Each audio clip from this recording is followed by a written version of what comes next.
So this is our Hot Rocks lager. This is our spring seasonal for Port Brewing Company. One of my favorite pieces of artwork that we have. Each year we make a batch of Hot Rocks in the spring. This is the third batch, the third year in a row that we've produced Hot Rocks. We basically put the rocks in what we call Swiss cheese kegs and heat them over propane burners. We're able to get the rocks to about 600 to 700 degrees with the kind of process that we're using. Some of the German brewers and other people that have done this might even get them up over 1,000 degrees. What we have in the Hot Rocks lager that we're producing at Port Brewing is sort of an ode or a nod to the Germanic tradition of the Stein Bier. We are taking and calling it a little bit of a hybrid process. Hybrid because we actually do a full boil, and at that point we take and superheat some granite rocks out on the loading dock, and then we go ahead and pull those rocks inside to the brewery and add them to a vessel and bring the wort from the kettle itself, causing a secondary boil or a super boil that takes place after the original boiling of the beer itself. It's a loosely defined German Stein Bier. The Stein Bier process is an old world method.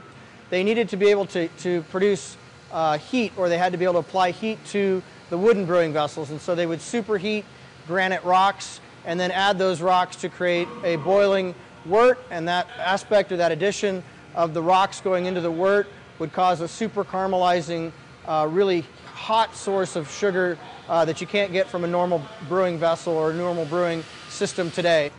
The recipe was a collaborative beer that we produced with Tanya Cornett. She is the head brewer at Bend Brewing Company in Bend, Oregon. And we thought it would be great to celebrate the 2008 World Beer Cup Award that she won as the Small Brewmaster of the Year for the brew pub side of things. In 2008, we won the Small Brewery of the Year award here at Port Brewing, so we thought getting those two breweries together and producing a batch of beer to celebrate that would be a really great experience for both breweries. You'll notice it's a really dark beer in the glass. It's not easily seen through. It's an unfiltered beer with a lot of German dark caramel malts in it, a lot of Munich and some Melanoidin malts as well, made with a lager yeast and a little bit of noble hops. It's not designed to be overly sweet. Should just have a real nice drinkability to it, real nice malt character without too much of a hop finish.